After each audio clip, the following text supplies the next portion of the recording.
sa sarado bibig. Okay? Ulit ha, ulit. Okay, 5 times. Inhale.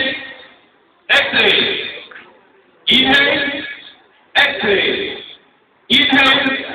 Exhale. So, yan. Pagka sa tubig tayo, yan yung tinatawag na pop exercise. So, usually, pagka sa underwater ka, naglabas ka ng hangin sa ilong, merong bubbles na lalabas. Okay, huwag yung bibiglayin yung biglang, parang suminga.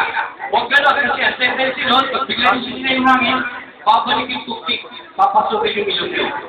Di ba? So, dapat, ang pag-release ng hangin is prolong.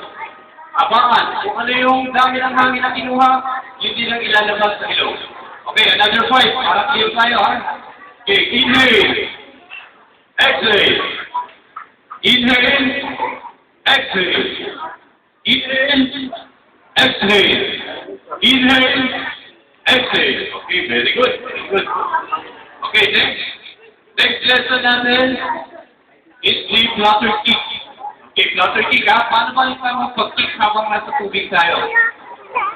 Okay, di ba? Usually, hindi nagtutupik yung mga paa, gumagaya. So, mali yan. Mali din yung parang nasa-cycling tayo. Sino yung kumuha po ng sample ng trunks natin? Pakibalik po. Yung mga gusto mag-avail ng trunks, meron po tayong sample dyan. Okay, huwag niyo po munang kukunin. Darating po tayo dyan. Baka natin na, baka may ano.